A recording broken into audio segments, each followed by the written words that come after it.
मौत सबको आना, मगर मौत के बाद इसके बदन को जमीन गलाती नहीं।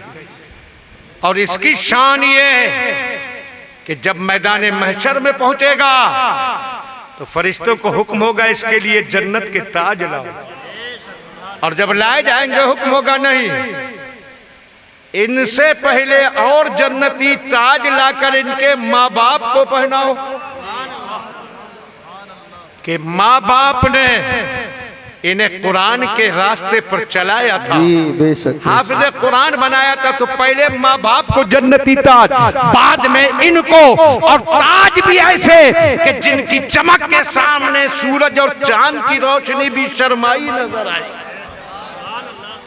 और इसका हाल ये है, दुनिया से जाना तो सबको है, बोलिए जाना है कि नहीं? जी जी बेशक। अच्छा, फिर लोग असल में इस बात पर हाँ यूं नहीं करते कि हाँ कर दी तो ये मौलाना लोग अभी नंबर न लगना।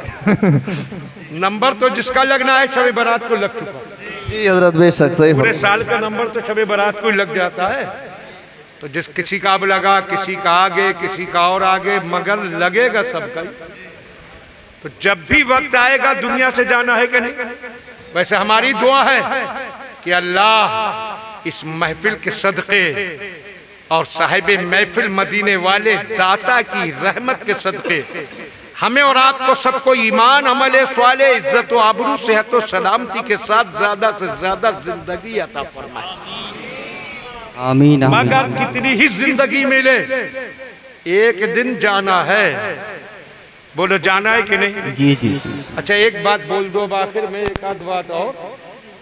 जरा ये देखिए, हमने देखा इतना बड़ा सूटकेस लेकर आप निकल रहे। हमने कहा क्या बात है इतना बड़ा सूटकेस? कहा हजरत वो बंबई जा रहा।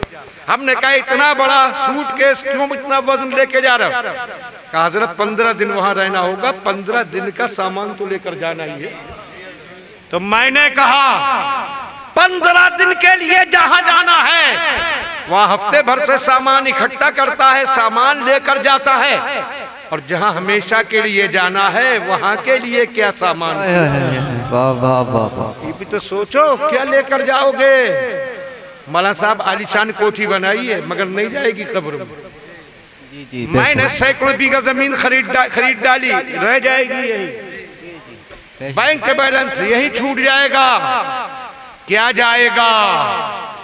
जाएगा तो साथ में ईमान जाएगा, तुम्हारे आमाल जाएंगे। जी जी बेशक बेशक। नबी की मोहब्बत जाएगी, बुजुर्गों की अकीदत जाएगी। बेशक बेशक। हाँ, अगर तुम्हारे दिल में हाफिज शाह जमालुल्लाह की अकीदत है, वाह वाह वाह वाह, दरगाही की मोहब्बत है, साबिरे पाक की निस्बत है, गरीब नवाज की अकीदत है, तो ये अकीदत है, ये मोहब्बत है और ये निस्बत है तुम्हारे लिए आखिरत का सरमाया बनेंगी। दौलत जमीन जायदाद सब यहीं रह जाएगी। वाह वाह बेशक बेशक। दुनिया से गया, नेक बंदा था, अल्लाह ने जन्नत में भेज दिया। अब हदीस पाक में फरमाया गया कि अल्लाह जन्नत में मोमिन का दर्जा ऊंचा कर देता है। वाह वाह वाह। ध्यान दीजिए, मतलब ऊंचा करने का मतलब क्या?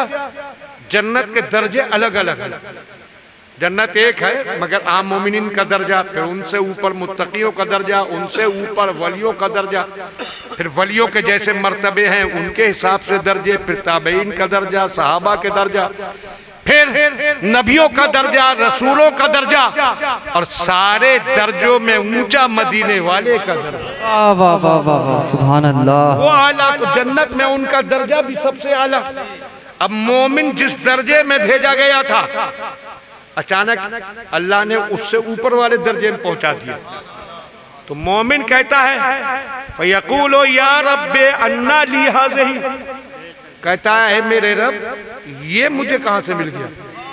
मौला, जन्नत के दर्जों की बुलंदी तो अमल से मिलती है और मेरी तो मौत हो चुकी, अमल का सिलसिला खत्म हो गया, तो ए परवरदिगार ये मेरा दर्जा कैसे बुलंद हुआ?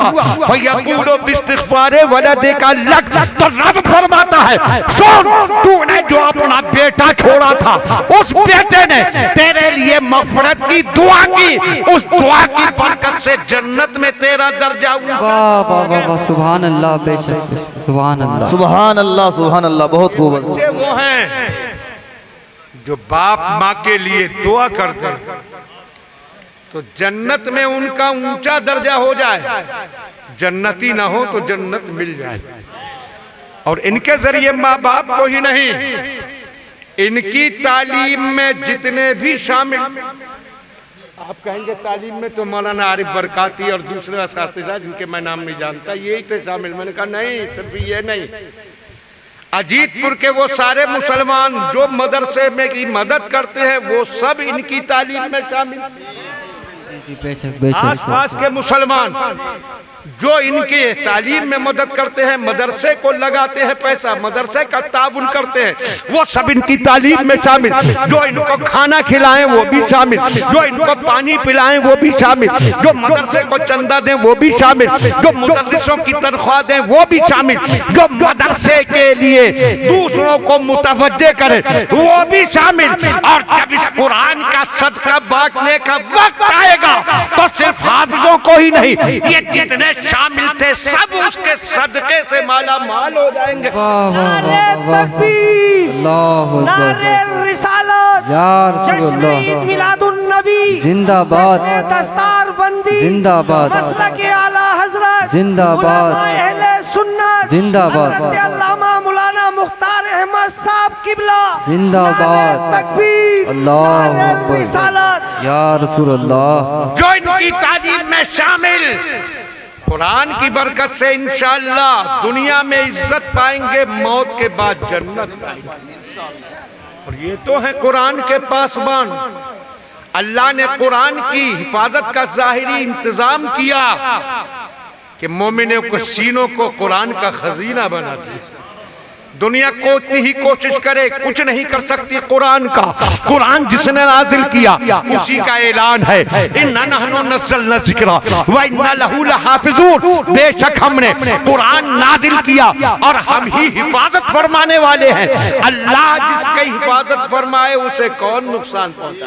बेशक बेशक यकीनन मदरसा नूर उलूम के रूरवा मौलाना आरिफ बरकाती और जितने भी असातिज़ा हों, जितने भी कमेटी के लोग, जितने भी इसका ताउन करने वाले, सब मुबारकबाद के मुस्तहिक कि 2 साल की कोरोना की मार और लॉकडाउन की सितंग अंगेजियों के बावजूद भी ये मदरसा अपने मिशन में पूरी तरह से लगा रहा और बच्चों के सीनों को कुरान का खजीना बनाता रहा। इस माहौल में भी बच्चों को हाफिज बनाया। मेरी दुआ है कि अल्लाह इस मदरसे को और तरक्की अता फरमाए और इन बच्चों को ज्यादा से ज्यादा इल्म नाफिया अता फरमाए। जो कुछ हमने कहा मौला ताला कबूल फरमाए, कोई गलती हुई हो माफ फरमाए। अस्तगफिरुल्लाह रब्बी व